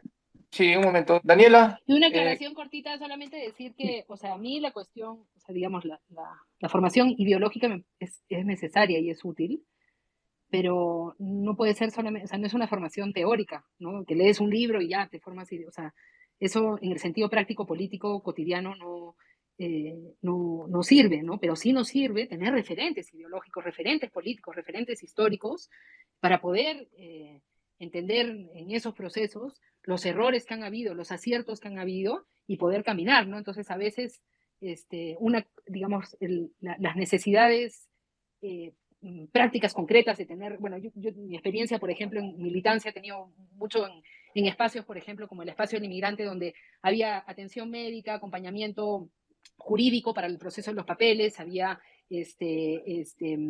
atención psicológica, aprendizaje de idioma como herramienta básica para poder sobrevivir en el contexto español, ¿no? Y hacíamos un trabajo muy, muy concreto y práctico de generar ciertas herramientas útiles para las personas migrantes que están viviendo una situación de persecución brutal y de expulsión de la vida social, ¿no? Para poder ser explotados de una manera brutal. Entonces generábamos esas herramientas prácticas, materiales, concretas, pero, por ejemplo, para nosotros era muy importante el espacio también de, por ejemplo, hacer formación política, que no quiere decir, bueno, compañero, hoy día vamos a leer el libro de Lenin de tal y cual, estaría bueno tener el tiempo, pero como se imaginarán, personas explotadas, perseguidas por el sistema de control migratorio no tienen tiempo para sentarse a hacer eso, pero sí, por ejemplo, hacíamos espacios de charla sobre qué es el racismo institucional, cómo se vincula eso con el colonialismo, por qué porque necesitábamos que las personas migrantes que iban a salir a las calles a reclamar por sus derechos, no solamente entiendan de, yo quiero tener mis papeles y el día de mañana cuando viene otro migrante le tiro mierda, como pasa muchas veces en las generaciones de migrantes que ves en Estados Unidos, que el que cruzó antes le tira mierda al que cruzó después, porque precisamente ya ascendió, entonces ya no le importa, ¿no? Entonces había una formación de entender que ese racismo institucional actual tiene que ver con una cuestión colonial, que es una extensión de la violencia que vivimos en los países del sur global y la explotación que vivimos en el sur global y cómo se extiende al interior de las fronteras europeas, etcétera, para poder hacer formación ideológica de cómo entender la lucha por nuestros derechos. Esa es la formación ideológica. Y si en algún momento era necesario citar a Fanon, porque era importante tener un hombre negro de las Antillas que representara, digamos, académicamente ese pensamiento, lo sacábamos y lo poníamos porque nos servía también, ¿no? Entonces creo que se trata de una, o sea, es importante pensar como en una articulación, ¿no? De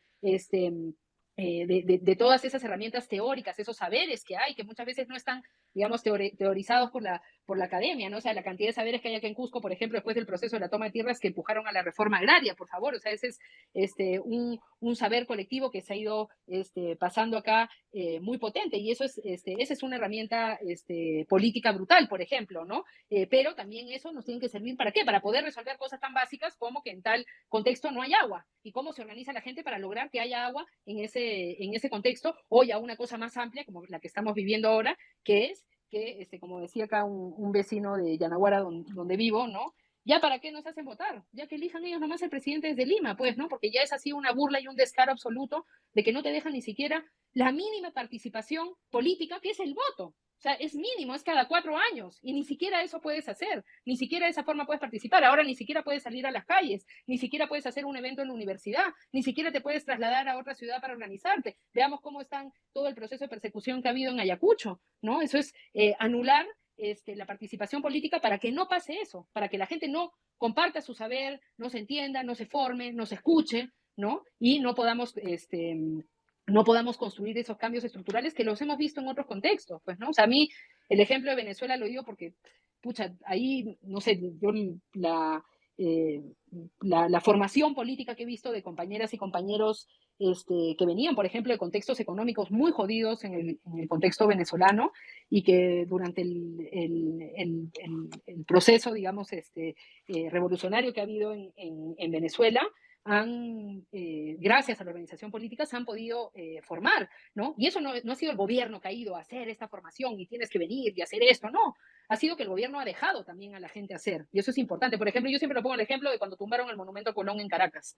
Eso no fue Chávez que vino con una grúa y dijo, este monumento es colonial, racista, y lo vamos a retirar, y lo saco yo con una grúa y lo meto al depósito del museo no sé cuántos y le pongo burbupaque y que se guarde ahí. No, eso ha sido que ha habido digamos, una efervescencia ideológica anticolonial, y que un 12 de octubre del 2004 las autoridades de Caracas y las autoridades del Estado han permitido que la gente vaya y coge el monumento y lo tumbe en un acto de alzamiento anticolonial popular, ¿no? En donde no ha sido la institución, porque después también, claro, ¿qué pasa cuando la institución saca el monumento, lo guarda y ya, se acabó el asunto? No, ahí se creó un momento histórico. 12 de octubre de 2004 es un momento histórico donde se tumba de forma colectiva, donde hay una hegemonía cultural anticolonial para tumbar ese monumento, ¿no? Y eso no lo construye el presidente solo, no lo construye Chávez solo, ni lo construye el pueblo solo, lo construyen en un dejar hacer, en un empujar, en un dialogar, ¿no? Que creo que yo sí tengo la esperanza que se dé acá, y en Colombia está pasando también, y en Brasil a su forma también está pasando, y en Bolivia con sus conflictos que están habiendo ahorita, pero también está pasando y ha pasado, ¿no? ¿Y por qué nosotros no vamos a poder hacer eso, ¿no? Si ya hemos dado unos primeros buenos pasos, creo, ¿no? Ahora, Daniela, quiero reiterar el tema de la izquierda porque nosotros estamos cerca de la izquierda, ¿no? Habemos muchos, vuelvo a repetir, que nos sentimos de izquierda, nos perciben de izquierda, entonces tenemos que, por lo menos, coincidimos varios acá, que tenemos que ser rigurosamente autocríticos. La pregunta que se me viene y la que estamos tratando de resolver con los compañeros, y que te la trasladamos, ¿en qué proceso estamos en la izquierda? Estamos en un proceso de cancelación de estos líderes que solamente conciben una forma de hacer política, que es la que, como tú bien has dicho, que es la que se hacen elecciones y después desaparecen.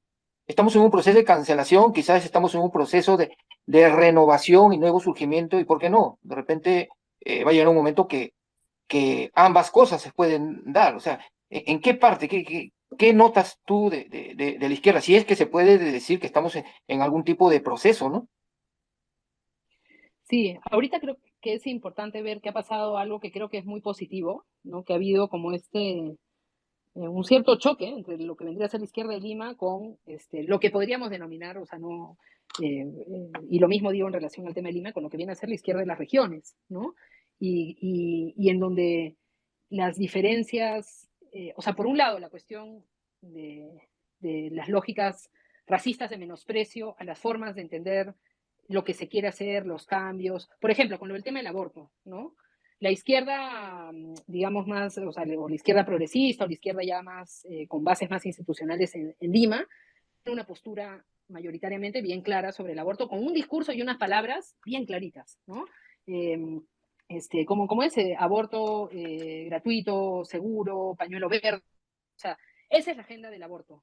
¿Y por qué esa tiene que ser la única agenda del aborto? ¿No? O sea, creo que ahorita hay un problema de entender eh, que ser de izquierdas o digamos, posicionarse cerca de la izquierda puede ser otras cosas. ¿Por qué tenemos que tener solo ese discurso del aborto para, por ejemplo, entender que en el ideario de Perú Libre se estaba a favor del aborto, bajo otro discurso y otras narrativas? Y que a Castillo, cuando le preguntaron, ¿y usted está a favor del aborto? Dijo, yo a nivel individual, personal, no, pero es algo que se tiene que conversar en el proceso constituyente.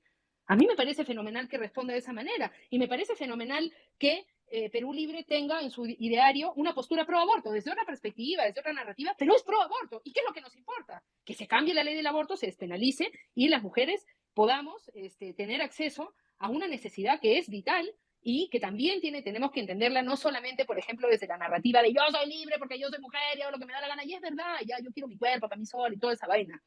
Pero también el aborto es una cuestión de salud y que ese discurso, muchas veces esa izquierda de Lima no la sabe transmitir y que sumado con su racismo en pensar que la gente no acepta el aborto porque es de las regiones y son retrasados y no entienden que tenemos que estar a favor del aborto porque en Argentina lo han aprobado, en España también, en Alemania no, por si acaso porque es ilegal, pero igual puedes abortar, pero por si acaso para los que les encanta Europa, en Alemania es ilegal, por ejemplo, abortar, pero lo puedes hacer porque tienen unas cosas, pero no han abolido, digamos, esa ley del aborto que tenían, ¿no? Y entonces creo que ahorita uno de los problemas es que ha habido como digamos, ese encuentro entre dos representaciones de izquierdas o populares, quizás algunas, ¿no? Que tienen una perspectiva diferente y que no ha habido el entendimiento necesario y que creo que cierta izquierda en Lima no ha sabido ocupar el lugar que le tocaba, que era leer el ideario de Perú Libre y decir, y escuchar a Pedro Castillo decir, ellos están hablando así del aborto, dale, hay que apoyarlos por ahí. Hay que decir que nosotros tenemos nuestra agenda pañuelo verde, pero que apoyamos esto que están diciendo. Y ahí podemos fortalecer y construir un discurso a favor del cambio de la ley del aborto, cada uno desde su perspectiva. Pero ¿qué es lo que nos importa? ¿Que el compañero de Perú Libre se ponga el pañuelo verde o que se cambie la ley del aborto? A mí me importa que se cambie la ley del aborto, pero parece que lo que importa es que el compañero de Perú Libre se ponga el pañuelo verde, ¿no? Entonces, si la disputa va a ser esa y que asuma la agenda a favor del aborto solamente bajo mis términos, pucha, te desgastas, te quemas, te destrozas y después terminan en unas peleas, digamos, como que no sé, ¿no? Que yo creo que habían, o sea, si todos hemos podido apoyar a un candidato que ha logrado ganar, ¿no? O sea, teníamos bastante sobre la mesa y pienso también en el primer gabinete, por ejemplo, que decían, no sé, a mí me parece que había gente excelente y que hasta ahora es excelente. Yo hubo personas que, a mí la adulación no me gusta porque creo que está a un paso de la cancelación y no sirve para nada, pero que me parece que son personas que están dando pasos interesantes en la coyuntura actual. Es, no sé, pues Anaí Durán desde su lugar, como es Héctor Béjar desde su lugar, pero el profesor Héctor Béjar, después de la detención de Castillo, se iba a sentar con Aníbal Torres a una o dos conversaciones en San Marcos, por ejemplo. Betsy Chávez, que está en la cárcel, ¿no? Y que tuvo una agenda para mí en relación, por ejemplo, a los derechos de los trabajadores, súper claro, que estaba haciendo un trabajo impecable y que por eso se le ha metido a la cárcel, ¿no? Entonces, o Hernando Ceballos, como decía, Hernando Ceballos nunca hablaba en contra de Castillo ni en contra del gobierno de Castillo de la forma en la que lo ha hecho lamentablemente Mirta Vázquez, que se paseó por Canal N y los demás medios de la derecha a decir, sí, posiblemente puede ser corrupto, no lo sé, pero puede ser, jugándole todo eso. ¿Cómo va a confiar el presidente Castillo o cualquier persona en una persona así? Lógicamente eso lo que hace también es romper los tejidos de confianza dentro de la propia izquierda, ¿no? Entonces, no sé, hay muchas cosas muy complicadas, pero también creo que a mí me parece importante reconocer las cosas, digamos, positivas, las posibilidades que hay y sobre todo que 19 No sabemos qué tan grande va a ser, pero sí sabemos que va a haber una movilización en medio de una situación de una dictadura después de 60 muertos, y tiene que haber un pueblo muy valiente para salir a las calles ahora, para estar pintando como están pintando, jugándose muchos estar detenidas y detenidos por estar pintando murales y haciendo pintas para el día 19, gente que aún sabiendo que hay dispositivos policiales en la Panamericana están tomando sus buses para ir a Lima, ¿no? Y entonces ahí es donde creo que hay que apoyar, ¿no? Gracias, Daniela. Las 3 últimas preguntas, por favor. Ronald, 2 minutos. Hola, buenas noches. Sí, Bueno, Ronald. yo más que preguntas tenía una reflexión. Ante todo, agradecer a Daniela por esa espléndida grandilocuencia, en estrecha relación con el humanismo y el realismo también en su pensamiento. Y bueno, yo lo que quería compartirles, claro, a propósito de la participación de Daniela, hay muchísimo que reflexionar, ¿no? Y yo tenía dos aspectos principales que quería compartir con ustedes, como se dice a modo de reflexión en voz alta, y es el hecho que, claro, origina muchas críticas, ¿no? Pero yo creo que el gobierno del señor presidente Pedro Castillo, desde un inicio, quiso realmente ejercitar una política verdadera, es decir, ser diplomático. Pero lamentablemente, con la derecha y ultraderecha que tenemos en nuestro país, pues no se puede ejercer realmente una diplomacia, ¿no?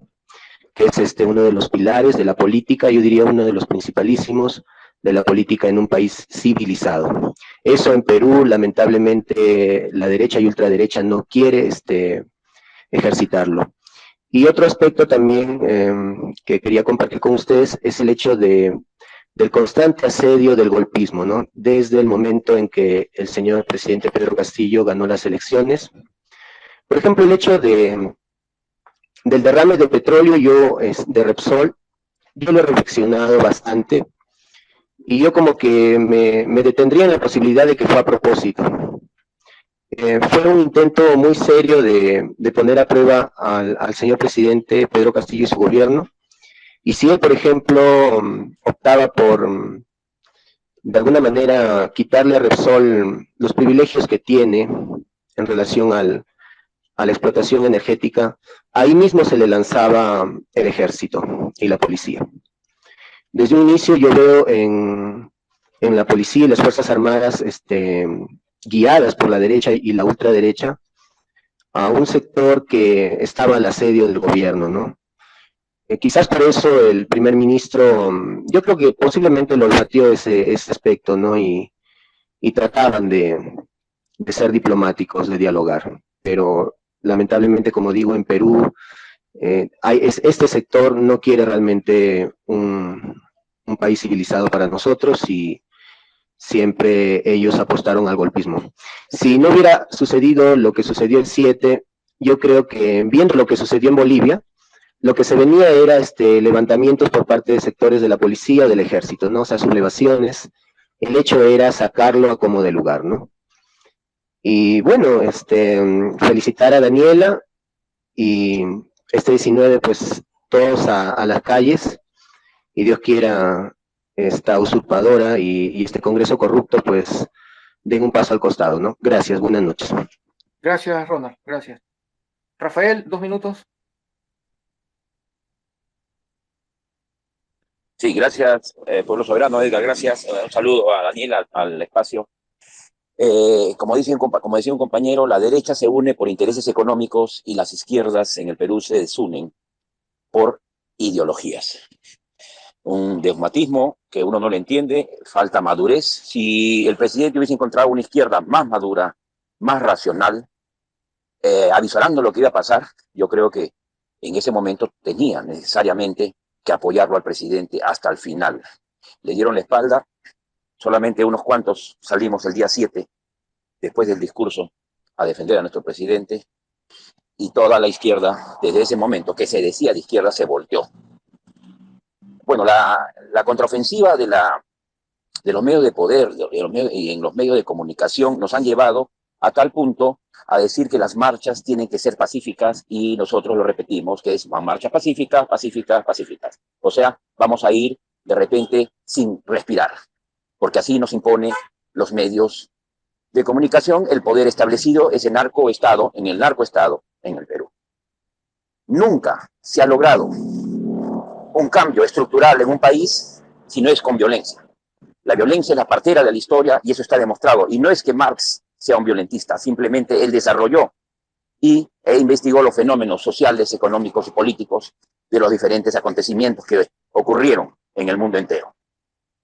Mi pregunta sería para Daniela, ¿tú crees que una marcha pacífica pueda cambiar algo y podamos sacar a esta señora a patadas, a esta mujer sanguinaria, al carnicero Otárola, a este antro congresal, a esta nefasta narcofiscal Patricia Benavides, con movilizaciones pacíficas? Esa sería mi pregunta, mi estimada Daniela. Gracias. Gracias, Rafael. Daniela, ¿algún comentario? Gracias. Sí, sí, es una pregunta importante, más en un contexto como el peruano y con la historia en relación a la violencia que se ha tenido acá, ¿no? Y con las tantas reflexiones que se han tenido, ¿no? Creo que, o sea, ser drásticos, firmes, no quiere decir ser violentos, en el sentido de que muchas veces cuando las movilizaciones son drásticas, son firmes, como por ejemplo el bloqueo de carreteras, que no es una medida violenta, pero ¿qué hacen los medios de comunicación, las instituciones y el poder político? Lo determinan como algo violento, cuando no hay nada más, digamos, pacífico, en el sentido de que se cierra una carretera, no es una medida, no se está ejerciendo violencia. Ahora dicen, es que violenta el sistema. Bueno, esa es una interpretación que tú quieres hacer de lo que es violencia. Violencia es hacerle daño físico a otra persona, ¿no? Cerrar las carreteras es una medida de fuerza, es una medida drástica, ¿no? Y yo creo que en ese sentido es importante reconocer y respetar y reforzar aquellas medidas firmes y drásticas que se dan dentro de las movilizaciones, como por ejemplo la ocupación, o digamos, no es ocupación es lo que hizo el ejército, pero la toma de San Marcos que hacen los propios alumnos para defender su espacio pedagógico, su lugar, su casa de estudios, ¿no? Eso es una medida drástica, es una medida firme, ¿no? Que obviamente por los medios de comunicación va a ser narrada como violenta. Después hay otra cuestión en relación que a mí me parece que, y juntándolo con el comentario anterior en relación a Castillo, Castillo obviamente estaba con una pistola en la cabeza porque no tenía el ejército de su lado, y sabemos, o sea, y es humano y normal que te dé miedo estar en esa posición de poder sabiendo que te pueden matar, porque han habido otros presidentes como Tomás Sankara o como Allende o como tantos otros que se los han cargado, ¿no? Por atreverse a generar esos cambios o impulsar esos cambios estructurales y por no someterse al poder del imperialismo, ¿no? Y sabemos que Estados Unidos, si no hace eso, te bombardea como lo hizo en Irak o lo hizo en Libia, y te bombardea el territorio, como lo hicieron ahí, más las bombas mediáticas que nos tiran a nosotros para interpretar que la invasión a Irak estaba bien, ¿no? Porque les iban a ir a llevar democracia, y les iban a ir a llevar diplomacia, y les iban a llevar derechos humanos, y les iban a llevar libertad, y todo esto, ¿no? Entonces,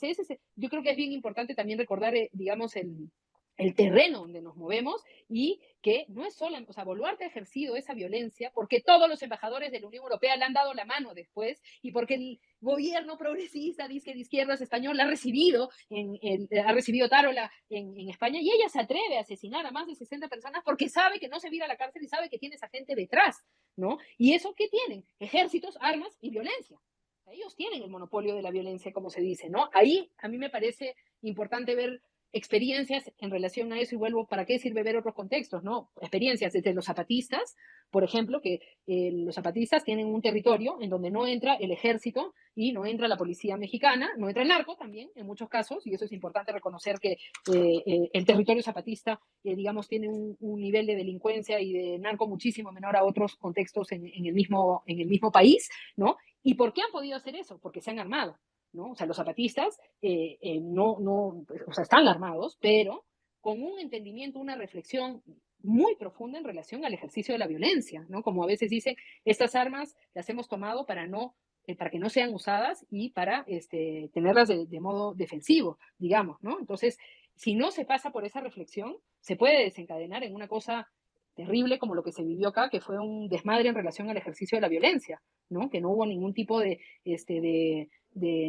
creo, de entendimiento profundo de parte de ciertos actores políticos de para qué se estaban utilizando, se estaba ejerciendo la violencia, cómo se relacionaban con la violencia. Y después otras experiencias, como puede ser Venezuela, con una figura como Hugo Chávez, que era militar, y que el rol del ejército fue crucial en ese contexto, y que el ejército estuviese del lado de Chávez, era lo que pudo, y lo que se puede hasta ahora, por lo cual se puede sostener, ¿no? Porque si no, pasa lo que ha pasado acá, porque por eso hemos visto a Dina Boluarte los 3 primeros meses de la mano del ejército, hasta dando ruedas de prensa y el ejército con el micrófono en la mano, ¿no? Porque sabemos que tienen un rol importantísimo en el gobierno. Entonces, ahí creo que no hay que, a veces, una cosa es ser pacifista, otra cosa es pensar que no te tienes que defender o que no tienes que entender estratégicamente tu relación, por ejemplo, con el ejército. Entiendo que ahí había cierta alguna vez esperanza en relación a Antauro Humala y que Humala pudiese levantar un sector del ejército peruano,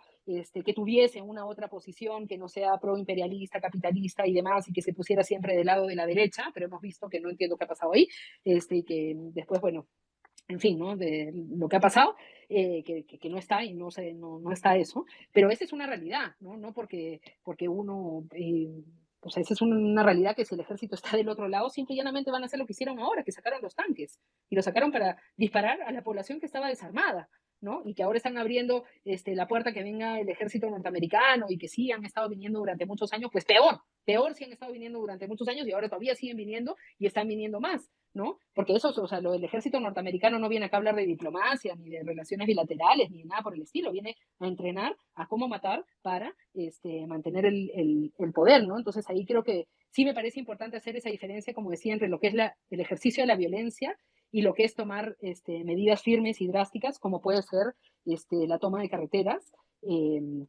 que es fuertemente criminalizada, precisamente porque es una medida que funciona, ¿no? Que se puede hacer mejor, seguro, ¿no? Se puede ser más estratégico, por ejemplo, de no asfixiar, como pasaba acá, por ejemplo, en Cusco, que ya no estaba llegando el gas, acá a Urubamba, Yanaguara, ya no estaba llegando el gas, sube el precio del gas, todo, claro, si vamos a tomar la medida de cerrar la carretera, que sea para que afecte donde está el poder político, que es Lima, y para que Lima se movilice y para que Lima entre en razón de lo que está pasando. Pero también es bien importante desde los distintos contextos entender que cerrar una carretera no es una medida de violencia, ni mucho menos como dicen los medios de comunicación, sino es una medida drástica, ¿no? Ocupar ciertos espacios, entrar, tomar edificios, o quemar. Para mí, bueno, pues que se queme una comisaría, bueno, no, capaz no es buena idea decir acá, pero no sé, no, no estás matando a una persona como lo ha hecho la policía, ¿no?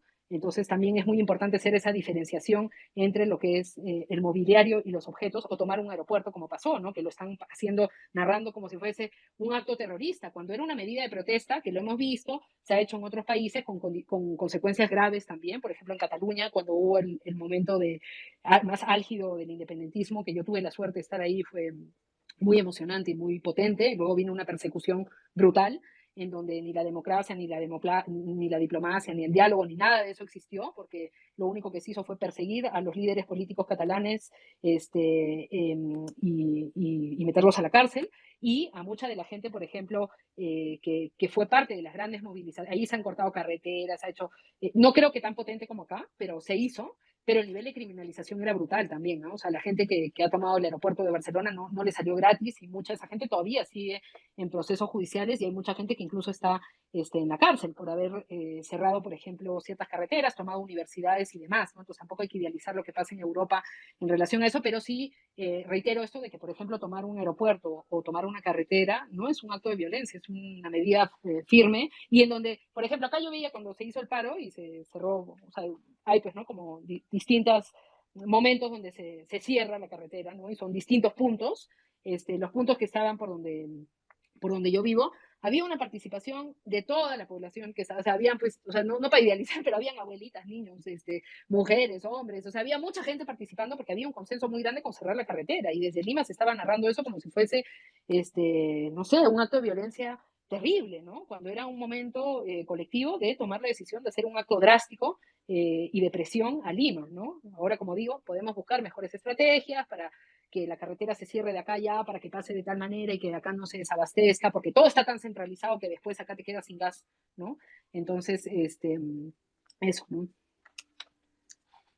Y acerca de este tema de la violencia, supongo que se le habrá chispoteado al director de la policía. La reportera de Latina le pregunta qué piensa de las movilizaciones sin violencia. Dice, yo estoy de acuerdo con las movilizaciones porque el derecho a la violencia es un derecho universal. Quiero suponer que ha sido un lapsus del director de la policía. Isela, ¿estás ya? Perdóname, escucha, libro. Ya, pues, ya, listo. Dale. Sí, por favor, discúlpeme, levanté mi mano hace rato, estoy en Aylapampa en este momento, como les anuncié, y estoy parado en lo que le llaman la cabina telefónica, que es el único lugar donde puedo conseguir señal y donde la batería se consume a una velocidad alucinante. Daniela, vecina, ¿cómo estás? Yanaguara, la acabo de escuchar, yo soy de Palcaraqui, en este momento no me encuentro en Urubamba, pero te quería decir, lo puse en la burbuja, que a mí, y eso es una cuestión absolutamente personal y que no pretendo de ninguna manera discutirla, a mí me jode ver el choclo en la plaza de armas de nuestra ciudad. En principio, porque me parece, y lo puse en la burbuja, que tenemos otras cosas, por supuesto que el choclo, importantísimo, pero tenemos otras cosas que mostrar. La segunda es saludar la presencia de Farid, que anunció que se quedaba por 5 minutos y se ha aguantado todo el space, lo cual demuestra que está interesado y que el tema que acabas de exponer, para mí con algunas dificultades con la recepción, ha sido más que interesante y por eso también te felicito. La tercera, que también es otra cosa que me jode, es que cuando se invita a una persona para que haga una exposición como la que tú acabas de dar, lo que deberíamos hacer es rápidamente invitar a reflexiones respecto del tema tratado y no tratar de dar un discurso sobre el discurso. Eso es lo que nosotros hacemos y sobre todo que en parte de ese discurso estemos utilizando alguna fraseología como por ejemplo que parece la crítica de un observador alejado de la realidad, ¿no? Que dice lo que debería hacer la izquierda, lo que debería plantear la izquierda como si fuese una persona ajena a nuestro movimiento o a nuestras ideologías. Y yo lo que hago en consonancia con lo que te estoy diciendo, Daniela, es eso justamente. ¿Tú no crees que lo que deberíamos trabajar fervientemente es en la unidad de la izquierda, al margen que tengamos diferencias? A mí, por ejemplo, me jode de sobremanera, y eso que yo nunca lo he sido, escuchar discursos como esos de que yo no marcho con caviares, ¿no? O sea, tú no eres lo suficientemente cholo para mí, para que marches a mi lado. Y entonces agarro y digo, nos estamos debilitando y estamos mal enfocados. Y sobre todo, y discúlpame, tampoco estoy de acuerdo con la discusión de temas principistas, ¿no? El tema del aborto, por supuesto que yo lo apoyo, por supuesto que yo creo que es un derecho que las mujeres deben tener sobre su cuerpo y sobre todo a una atención digna de su salud. Pero ¿no crees acaso que lo que deberíamos sentarnos a trabajar y a discutir son los problemas fundamentales, la redistribución de la riqueza y cómo es que se debería trabajar los aspectos principales para después pasar a aquellos que son satélites? Para mí, aunque me digan que estoy loco, por ejemplo, discutir el tema de LGBTIQ+, que es un derecho, por supuesto, nos desvía de nuestros objetivos principales y se aprovechan para atacarnos por ese lado que todavía ni siquiera lo tenemos claramente identificado, ¿no? Entonces, ahí es donde yo digo, y también lo puse en la burbuja porque lo escuché con algunas dificultades. Yo creo que el gran error que hemos cometido, y es la autocrítica que deberíamos hacer, es que no tuvimos la capacidad de presentar cuadros lo suficientemente preparados para pararles el macho a estos huevones cuando empezaron a decir lo que ya sabemos que han dicho.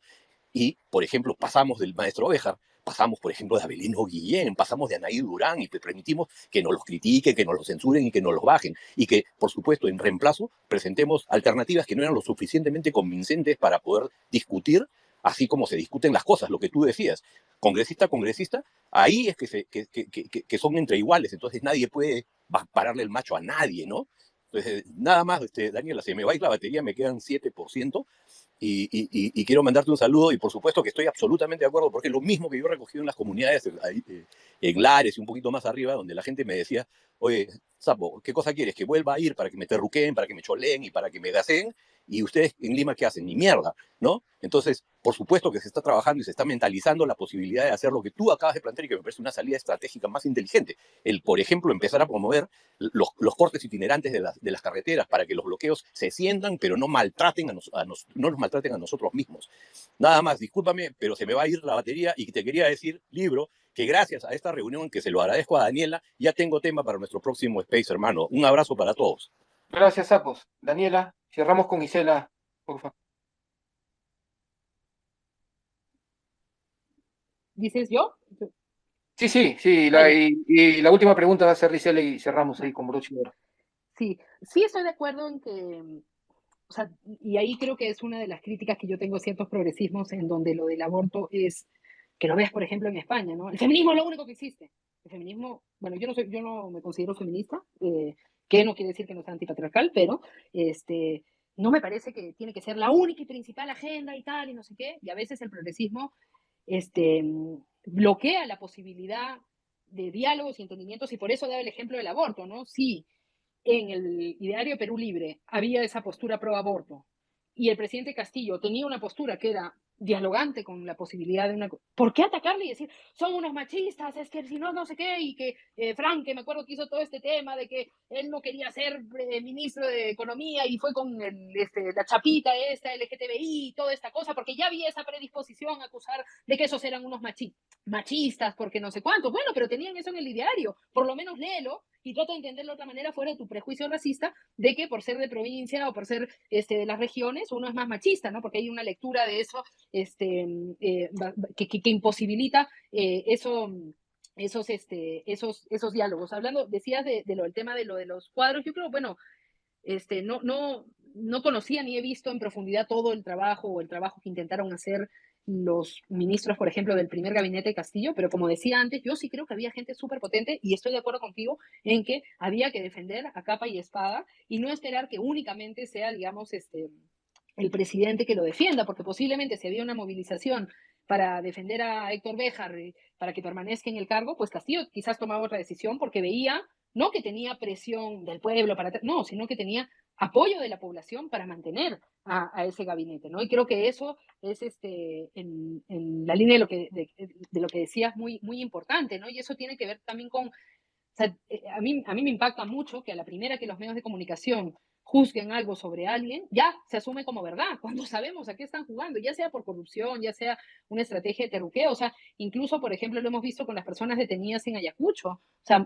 desde muchos sectores se les ha dado la espalda, porque no, es que están acusados de terrorismo, no sé qué y tal, ¿no? Entonces, si no hay esas mínima de, digamos, situación de confianza, ¿no? Y se está ahí en un estado obsesivo de vigilancia de cómo si se quitó, se puso el sombrero el presidente porque ahora ya no me gusta, porque no sé qué, y le quito el apoyo, y entonces no sé cuántos, porque hizo esto y esto simbólico, o le dio la mano a no sé quién, y le dio la mano, entonces yo ya lo odio porque le dio la mano a no sé quién, ¿no? Y no sé, no se ven las cosas más, por un lado, a largo plazo, y por otro lado, con la prioridad de mantener digamos, esa unidad de la que siempre se habla, que no sé si es unidad, pero esa estrategia constante de apoyar a quienes están, por ejemplo, en un cargo en el gobierno o manteniéndonos a salvo de la derecha asesina que ya hemos visto lo que han hecho, ¿no?